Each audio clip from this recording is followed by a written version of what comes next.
Hello, guys. Welcome to the Thoughtful Podcast. I'm your host, Abhinand, and today we are privileged to have with us Dr. Thomas Georges, or as he's lovingly called, Thoman Uncle. Let me give you a brief introduction about him. But an introduction about him can never be brief. That's because he has achieved so much. He is a world record holder for having taught a lecture 72 hours in a single stretch. He is also the founder and chairperson of Reed College of Management, Dhoni, which is ranked second in Kerala and 49th in India. He also was the managing director of Prompt Computers, which had taken the contract of the largest touchscreen network for the Indian Railways. There's so much to talk about him. We'll come to everything one by one. He's also planning to climb the Everest, I hear. There's so much to tell about him. But apart from all of these, what actually makes him stand apart from the rest of the people are not these credentials, but rather the fact that he is such a genuine and authentic person. And he talks about everything frankly, and his opinions are really useful. And he also has a YouTube channel named Thoman's Point. So if you need any insight there, he gives a lot of valuable insight in small gist-size videos, bite-size videos called Thoman's Thought. So yeah, let us take a plunge into his marvelous mind and find out how he has achieved the things he has achieved. So Thoman Uncle, welcome to our podcast, and we are very privileged to have you as our first guest. Thank you, Abhinand. I really appreciate you. When you have come for the interview, you have done a lot of homework. That's the first thing what is required for you to go up. Whatever you're plunging into, you have to have maximum knowledge, and you have done it. That's a great part. Continue. Thank you. Now, Thoman Uncle, you had in your previous interviews mentioned that you began your business when you were in your college days, right? Exactly. So a lot of us, even students my age, are really interested in entrepreneurship, unlike olden days. But the thing is, they don't know how or where to start. Yeah. So what advice would you like to give them? How can they realize their dream of being an entrepreneur? See, some things are to be started. Like if you wait for all the lights to be green before you move out of the house, never you move out. Okay, let every light be green, then I will move out. Never you move out. Now you move out, it is red somewhere. You wait some time, and after some time it becomes green. So you keep on going like that. So the biggest problem is not whether the light is green or red, but that you have to start. You have to start. So the biggest problem is the starting problem. As the Chinese proverb says, a journey of 1,000 miles start with a single step. So at whichever age you are, in whichever class you are, whatever the business be it, if you plan to start a business, start a business. It will be however small it is, however big it is. You start. Not that all the business will become successful. Not that all your decisions are right. But if you do not want your decisions to be wrong, then better you don't take decisions. So how can you get better decisions? By taking decisions. Initially, when you walked, you fell down when you were a kid. When you started cycling, you fell down. But that didn't stop you. If you say, I should not fall down, then you never cycle in your life. Never you walk in your life.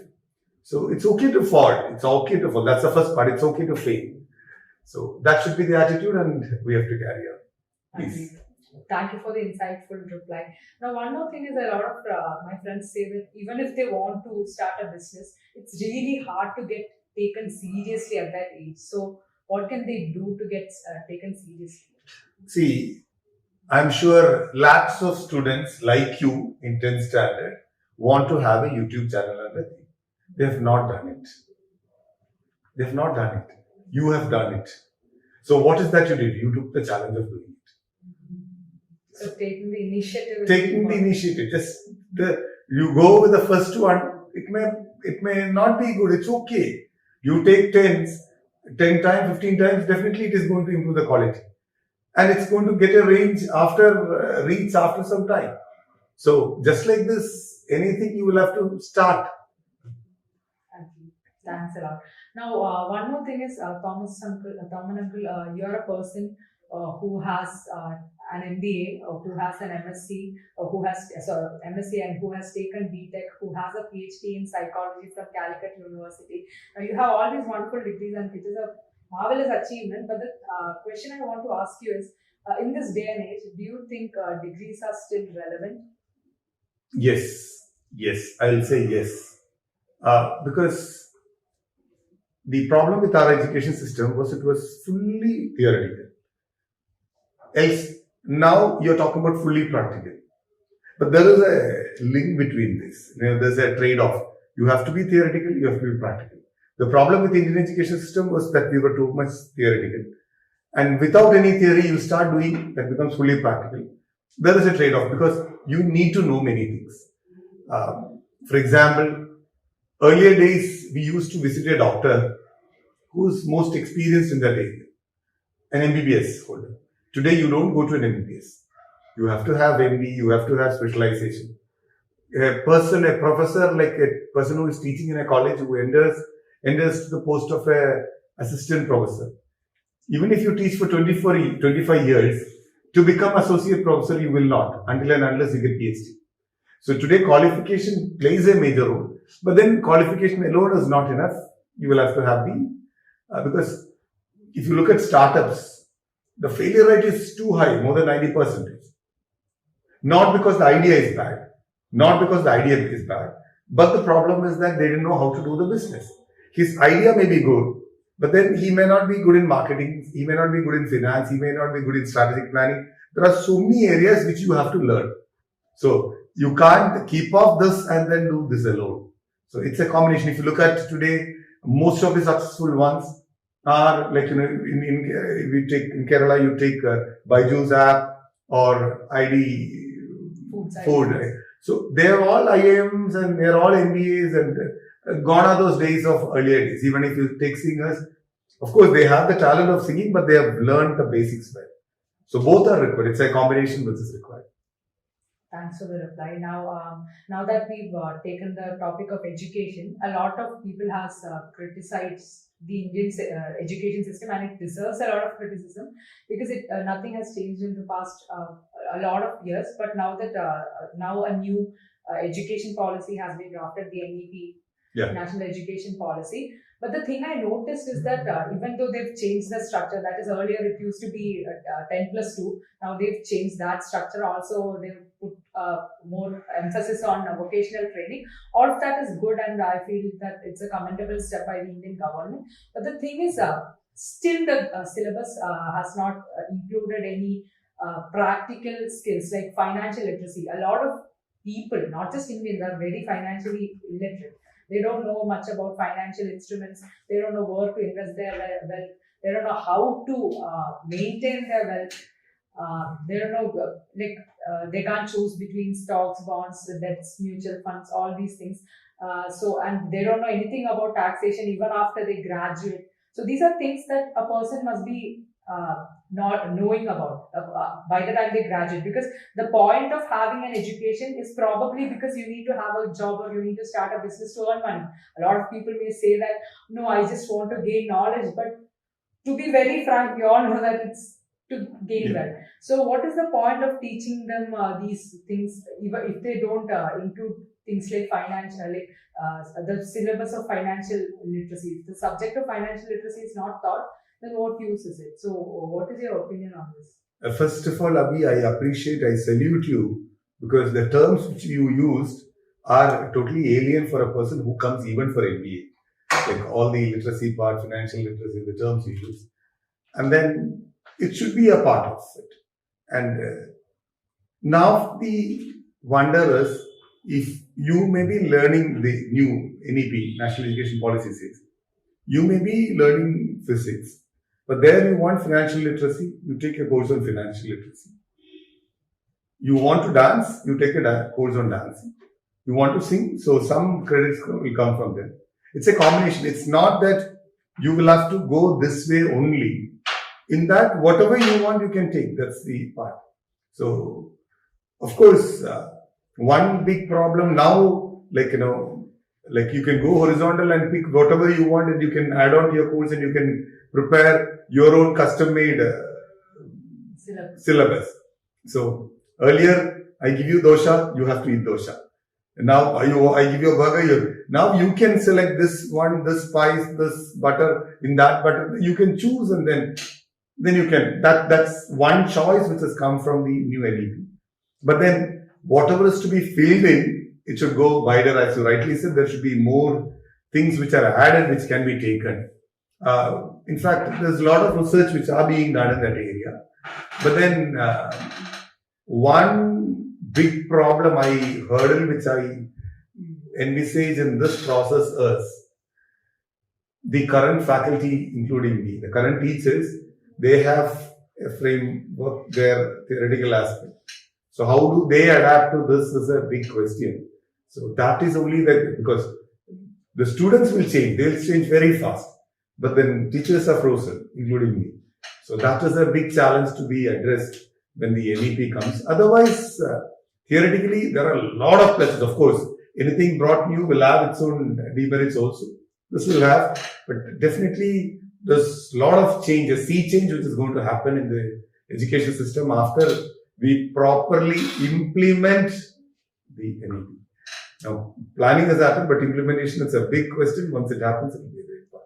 Yes. So, Tom and Uncle, if you were to decide an education system, what are the changes that you would like to put into place? First of all, if I had a choice, my exams will not be like this. My exams will be an open book with a laptop, with the internet, because you will have to search all these things and then take. There's something called as a Bloom's taxonomy. In Bloom's taxonomy, the lowest one is remember. Remember, okay, you remember from there, put it here, and then you pass. The next level is understand. Whatever you taught, I understood. Even without understanding, you can pass the exam. That's the part. Then it goes, up evaluation and analysis, apply.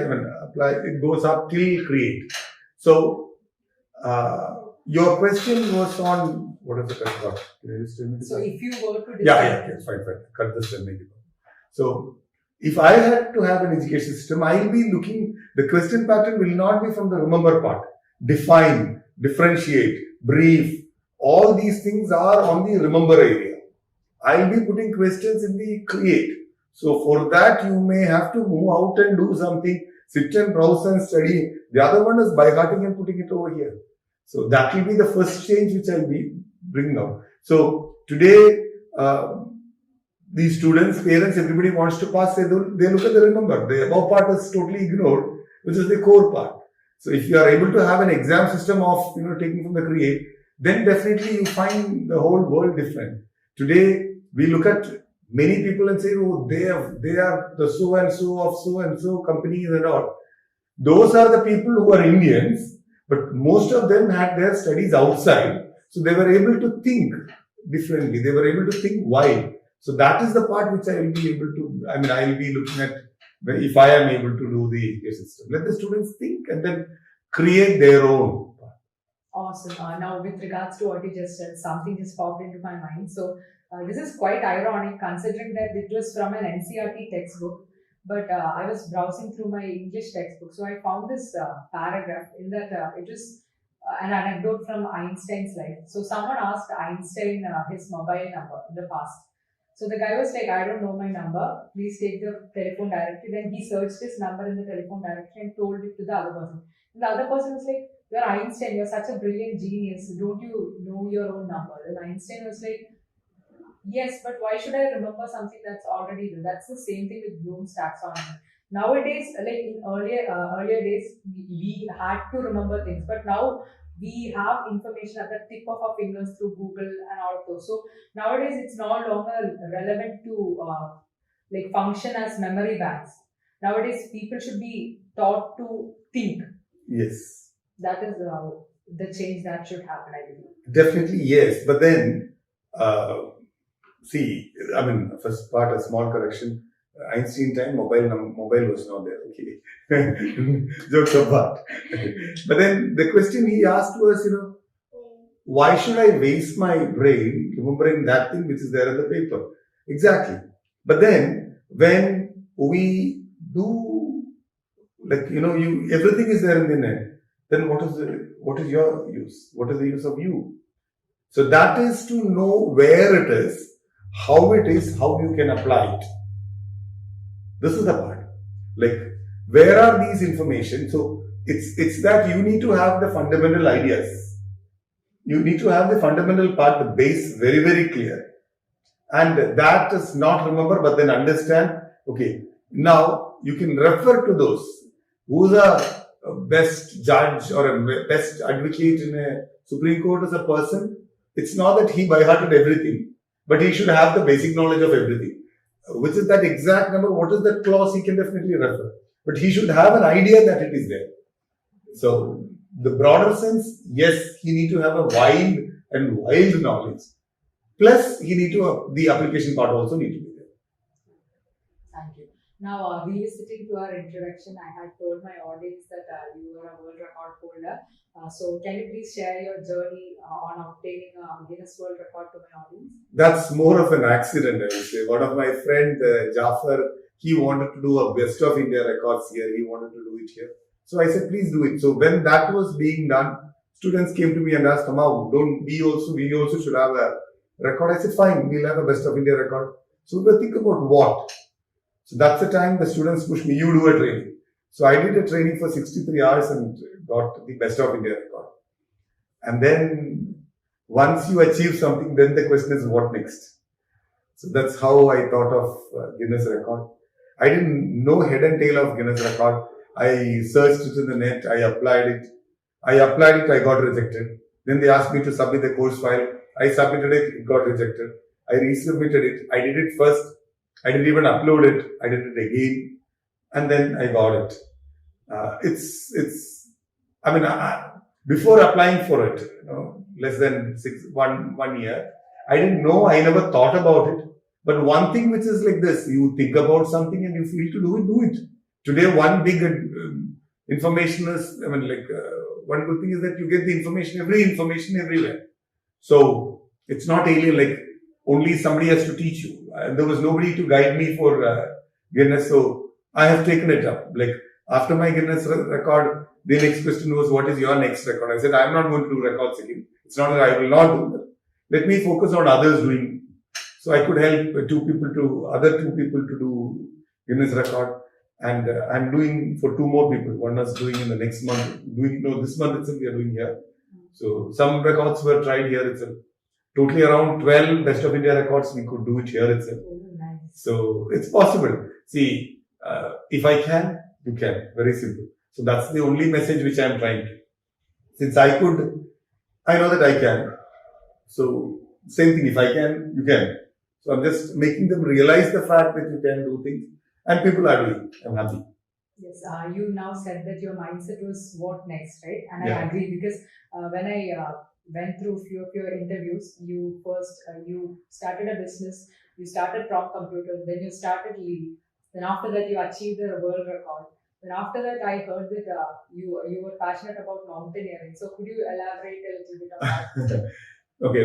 See, there's a term called achievement motivation. There's a management term, psychological also. So, achievement motivation is once you achieve something, then you feel to do the next. Then you feel to do the next, and the next, and the next, and the next. So that's an internal motivation. That's the basic part. So when I got Guinness record, I thought I should do something else challenging. And that challenge was to climb Mount Everest. But then somehow my well-wishers or my friends or colleagues did not permit to me to do that. But I got the permission to get into the base camp. Base camp is almost till the top. At least, so you do that and come back, and then if possible, still you are healthy and you can do. So, but then that's the time when Corona came. So, but then I tried climbing up Agasthyarkuda. That's in Trivandrum. That was a 3-day trek. First day you go to the base camp. From there you go up the next day and come back, and the third day you do.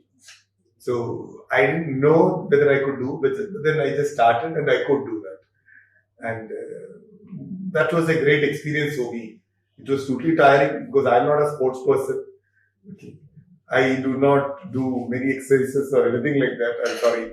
So, but then I could do that as something great. So that really gave me a lot of confidence They said if you can climb up Agasthyargudam and come back in 3 days' time, then the other one is possible. Now the question is only now even going up the Mount Everest. The question is not the up climb or the cold chillness, but it is about the oxygen. So, like in the case of Guinness record, I did 72 hours. It's not the content, but sleepless, you have to go those days is the part.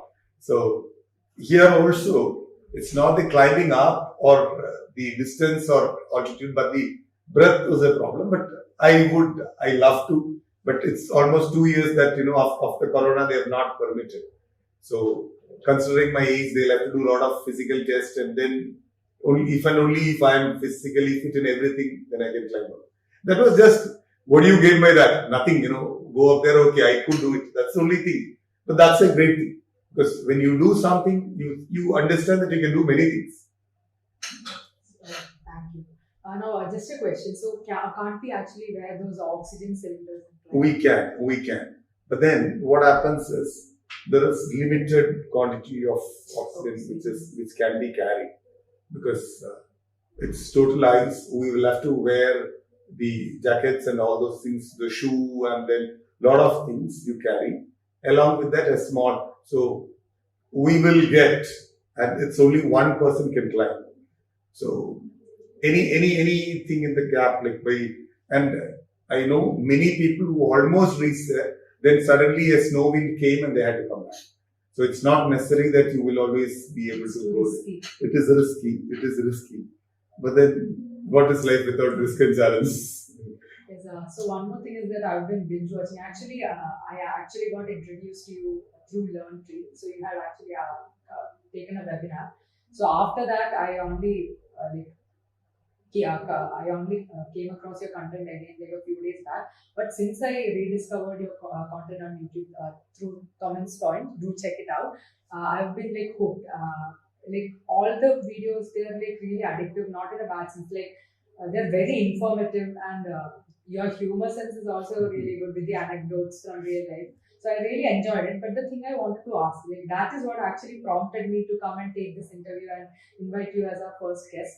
So, how do you get these ideas, and how do you present them in such an engaging manner? No, I do not know. I was not at all an orator. I was not a speaker like you. Even when I completed my engineering and came out, I was fumbling. I was fumbling for words. Even now, my words are not flowing so much. My vocabulary is not that great. There are a lot of, but then rather, I'll put to you. I asked when I started this video, how much time do we talk? So you said, let it go organic. Yeah. Okay. I do not prepare point by point and this 1, 2, 3, 4. It goes organic. That's the speciality of my video. So maybe after the video, I should have spoken this point also. Probably that I'll take later. I take things, especially those videos, in a casual manner. And then whatever I see and learn from outside is what I speak. It's nothing theoretical or it's nothing great knowledge based. So it's just casual, something which I see around is what I talk usually. And I don't know, it has just come organic. It's just started when the corona started. And then it has been, for those people who have seen it, they say it's good. Because when I don't post, today also somebody came and told me your video is not coming. So that's the time when I remember that, when I am realizing that there are people watching it. It's such an underrated channel actually. The content is so good. But the thing is, in today's era, a lot of a lot of people who don't actually deserve the fame get the fame, and a lot of people who are actually very well deserving of the fame, they don't get it. And actually, this content should get to more people. And that is one of the reasons I believe I came to take this interview. This can be really helpful, and do check out his channel, Thomin's Point. Again, I'm just emphasizing on this again and again because I just went on that path, and that was one of the best experiences I've ever had. So please do check it out. I'm stressing this again and again. I can't stress this enough. Please do check it out. Now, one more thing is... no, before that, I'm sorry. regarding the program, Thomas point, what had happened is when the corona started, when everything came to a standstill, I did some videos and then I did a program called 21 Days Countdown to Success. That is the real part which has brought a lot of change in people. That's a playlist in Thomas points.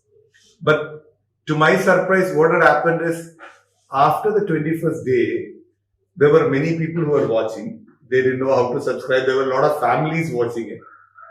They said, how do we continue? And again, by an accident, we said, okay, let's meet on Zoom. We met for 2-3 days in the evening, 4 o'clock. Then we said, we'll meet in the evening. And we started then. It's almost 540 days. Every day we meet at 9 o'clock. There are people sitting across the globe. We have a lot of topics, starting from Kava to Veda to paintings to dance to I don't know what all financial. Lot of topics are covered. People are there from US, Germany, Dubai, and all. It's not that not even one single day we have not met. If I am not there, it's okay. Not that every day everybody will be speaking, but every day the room is active from 9 to 10:30. That is there. Now there is a shift which people are expecting to make it a little earlier, so that some of the speakers want to go sleep early. So that's again an accident, but it's again an organic thing. We did not put any force on that, but it happened. It is doing a lot of good to so many people. We are so close, but most of us have not met each other physically at event. That's actually very wonderful. Now, one more thing is you achieved a lot, obviously. But the thing is, what do you actually define as success? Is it like financial freedom? Is it wealth? Or is it relationships? Or is it having the freedom to do what you love? That's it. See, of course, money is not what I'm looking at. For each person, the purpose is different. For me, if I can help a person to be better, that is what my goal is. So once I am able to do that, then I'm happy and I'm successful. For somebody else, it could be something else. For me, it is, helping people to achieve better heights and then help them to be successful is what I am looking at. So I am to some extent able to do that, and I can call myself successful. Are you fully successful? Nothing like that. Nobody is full perfect, but all people are successful. But then what we'll have to do is identify what is your true purpose and then live accordingly. You become very happy. That's really wonderful, because not many people have that level of selflessness such that they consider the success of others as their own. Like, you have to be really selfless for that to happen. Now, reverting back to the financial literacy thing, are you someone who invests, like, apart from in institutions, like in the stock market? Okay. Let me open up. I am very, very, very poor with finance. Okay. I do not know how I passed my finance papers in my MBA. I passed it. Okay. I see that means not that everybody need to be good in every field. You have your dark areas. Okay, fine. I do not know anything about that, but my partner Pradesh is very good at it. He does it. Pradesh may not be as creative as me in doing something. So I do this. He does what he is good at. So each person, some people are very good in HR, some people are very good in teaching. So each person is different, and let them do their duty. But as a team, when everybody links together, then it's wonderful. So, but then off late, I thought of investing. We are planning to start a business in Dubai. That's the same thing. Artificial intelligence and Internet of Things and some software programming for kids. So most probably in the month of December we are starting it. I'm joining with somebody who's knowledge in it. I'm not knowledge in it. There's somebody who is capable of doing that. So we 2-3 people are planning to start it there. Somebody from Gulf is there. So till now I have not done anything like that. But then I thought of doing an enjoyment in that also. People listen, because if you are not knowledgeable in that area, at least have someone who is having the expertise. So when you said about this, my mind actually went back to when Jack Ma, he is the Chinese billionaire, founder of Alibaba Group. So what he said is that he doesn't have any talent. What he did is essentially, the only thing that he did is he brought together people with expertise together. Exactly. So that is what you rephrased. So Yes. if you don't have the skill, bring in people who have that skill and do it well. Take people who have expertise. That is also something that Elon Musk does. That's what even Infosys Narayana Murthy was telling. The greatest success of Infosys is that he said, I am surrounded by people who are smarter than me. So get people who are experts in that area and then you become. You're someone who has really emphasized the power of networking, as I've seen in Yes. one of the videos. So can you tell our audience a little bit about the power of networking? Today, your success is depending on how much you can network with people. I'm using a small negative connotation. We know the latest fraud which has happened by Dr. Monson Mount. Mount. See, let me tell you, he has done that with the power of networking. He has done that with the negative power, but then let me tell you that if that power of networking is used for something positive, you know where the person should have been, where the business should have been. So how do you connect with people is in that, with respect to networking, how many people can you be networked with? That's the question. And the second part about it is, please don't network. This is for you all, including you, but then it's for them. Please don't go network with somebody because you will get benefit. Okay, that fellow is going to help me, so let me go network with him. No. You try to network with everyone. And second point is, see what can you do for that person, not what the other person will do for you. When you are able to do something for the other person, they will automatically do this. So, two things. Just as do not network for your personal gain. Second is, see for what you can do for the other person. And in turn, automatically, the help will come from the other person. So, this is the part which I need to talk about networking. You need to have very, very, very wide networks. Maybe probably before I started this college, the network I had was very limited.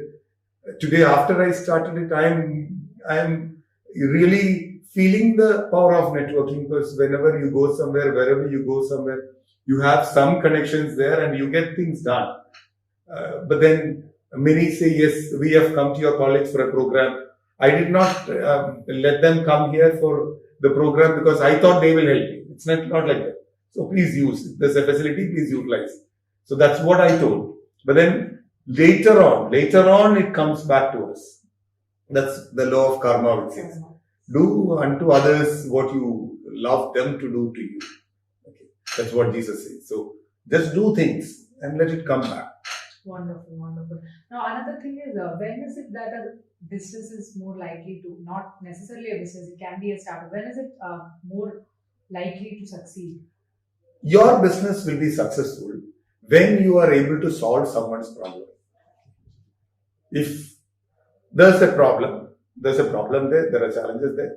So if you are able to come out with a solution, if your business is to solve their problem, then definitely your business is successful. So, like when Corona came and everything was locked down, people had a lot of problems. So at that time, the Zoom came, it helped a lot of people, and then Zoom business was booming like anything. So the EduTech, so many things like what is the problem currently people are facing, what are the challenges they are facing. So if your idea can solve, your business can solve their problem, then it's great. So solve an unaddressed problem and kaching. Yeah, see, that is automatic, that you need not bother. Like today, one big problem, like Jitin is there, we are to discuss again on a tourism project. See, people could not move out of their house for the past 2 years. And then people want still to be relaxed and so many. So today we talk about something called as responsible tourism. Yeah. So there are many things happening there, and very recently the tourism minister has announced caravans being brought to Kerala, etc. So these are all opportunities. So a caravan has to come and stay somewhere in a village, remote area. So they are not able to get current water or their ways to be. So if you are able to solve that problem, then it is easy. So what you have is able to be used by someone else. That's it. It's a, again, it's a combination of, linking the requirement. That's exactly where all the apps click. Exactly. Now, one more thing, a lot of students my age are having this dilemma of choosing the stream, and that is because they don't know what career they should get into. So, what advice would you like to give students to help them, shortlist their prospective careers? What should they get? Because there is a lot of parental and societal pressure involved. That is one thing. Now, other than that, a lot of people don't know what their interests are. They don't know what they will be good at. So, what is some advice you would like to give someone that would help them to shortlist their career list, or that will guide them? So, what I'll speak more about this is, see, today we fix goal that now you are in the 10th. How long will you study? 11, 12? Yeah. Degree 3 year or 4 years? Yes. And a PG 2 years? So, 7 years from now, you're thinking about a goal. Yes. Now, learn all these 7 years and go there, and that job will not be there. Exactly, that is one of the main reasons. So, how can we? So now you are going somewhere, dreaming of everything and reaching there, and that is not there. That's a reality now. Many of the jobs which were there when we were students are not here today. Lot of jobs which are existing today will not be there after 5 years or 7 years or 10 years.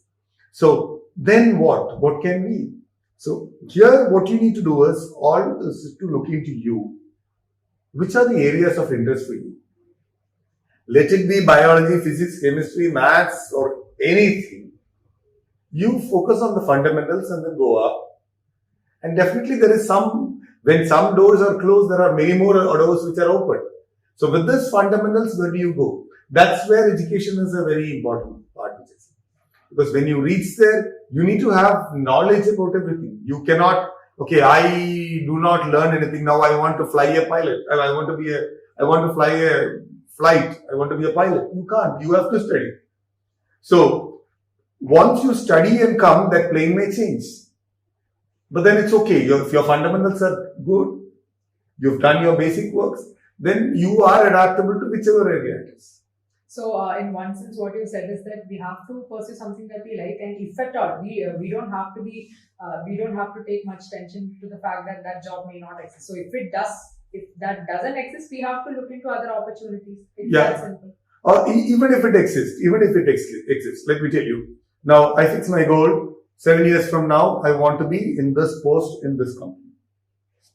In 7 years' time, there may be a better company.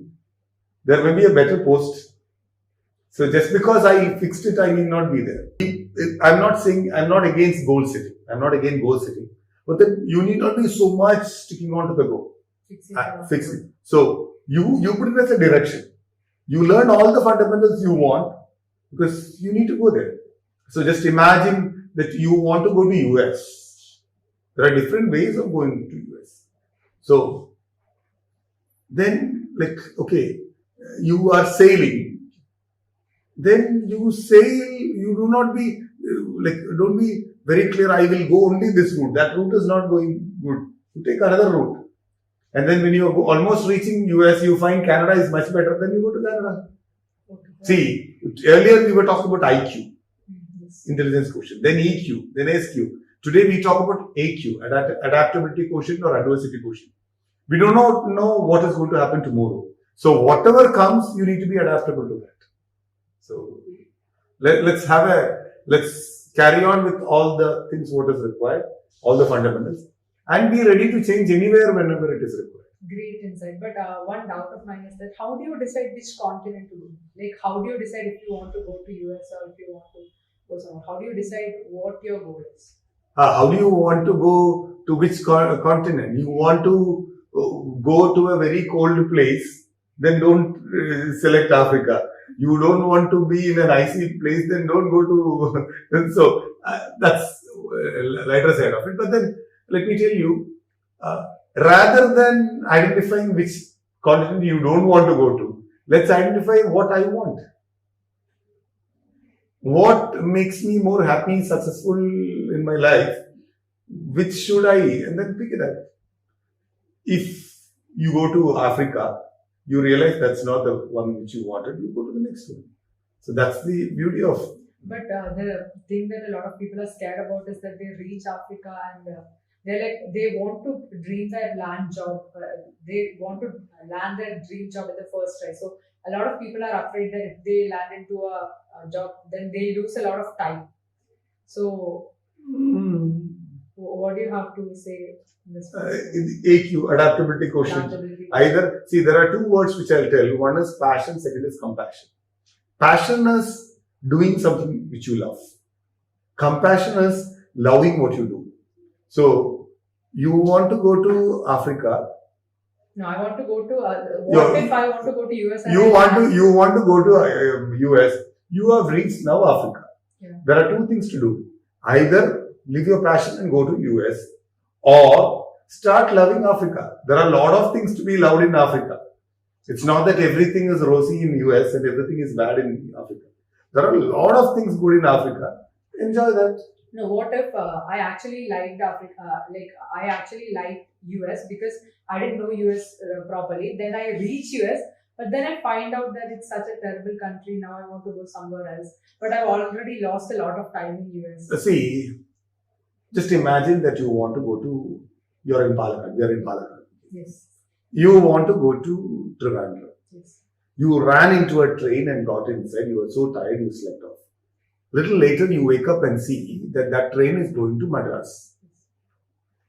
Okay. Where do you want to go to? Palakkad, Trivandrum. Now, where you have reached, say, Erode, what should you do? You should go back to. First is you get down from there and go back. Just because you did some mistake somewhere, you need not live rest of your life in the mistake. So don't resent on what you don't resent the mistakes you did. Just correct them. Correct. Still happen. First is stop doing that mistake, get down in the station and see for another train which is coming to Trivandrum and get inside. The only thing is there's a delay. There's a delay. But, or some money may be spent. But then, you wanted to go to Trivandrum, you reach Chennai and all the life you say it is a mistake, what I did, what is the use? You had all the rights and all the decision to make it correct. Thanks a lot for all of this. Actually, thank you for being such a good interviewee and for agreeing to do this with us, despite the fact that I've not yet started a YouTube channel for this specific podcast. Now, to our last and final question. First of all, my utmost appreciation for you agreeing to have done this. But my last question to you is, what would you say to someone my age? So, I believe that my audience is primarily going to be those who are in their teenagers. So what is the advice? What is one advice you would like to give my audience? It so happened that when I went to Trivandrum, Karthik Surya, the blogger, he asked me for a podcast. I didn't know what podcast is, to be very honest. He said, you come here. So he sat like this and he asked me some questions and I did answer. And that has got more than 1 lakh viewership. And then I never knew, I kept on speaking. But then that really mattered for so many people that a person came from Pathanamthitta all the way from 12th standard. He said, I just want to meet you and come and go. So I was thinking, why? Okay, I said, please come. I try to say yes to everyone. So, it's after that I understood that, it was really good. I never knew because I have not seen that video after I did it. That's my problem. So wherever I go, I'll have somebody saying, you did that podcast. Yes. So I do not know. I wish you to be much more in a higher position than Karthik Surya was a good friend of mine. And every beginning has got a humble beginning. So go out. And then what is that I have to tell to a person of teenage is the biggest speciality which God has given us, if you believe in God, is the ability to think, the wisdom. So use that. Use that. We say common sense is not so common. It's uncommon. So use your common sense and then let there be a reason for doing something. Let there be a reason for doing something. Let's not get into judgments. A small correction, my little boy wanted to fix this camera on that. His father told, we'll fix it. He told, no, this will not fit. And his father said, let's try it out, and fitted it, and then it fitted. So many things, let us not go for prejudice saying this will not happen, that will not happen. Let's try it out. If it is not fitting, what is the big deal? In Malayalam we say, enganum biryani valampiyalo. So try out things and we may have things coming out. So that's the thing which I wanted to do. Thank you. Thank you. Thanks a lot, Tom. Thank you. Really great. I really appreciate it. I wish, I'll tell you, when I was a boy like this, I was timid. I never spoke to anyone. And now if I'm able to talk to you, it's just a decision, a single decision, which made me say, okay, I'll do it. I'll do it. And I did it. So all what you need to do is just take a decision. Yes, I'm going to do it, and do it. That's it. All the best. Thank you. Thank you so much for the great opportunity.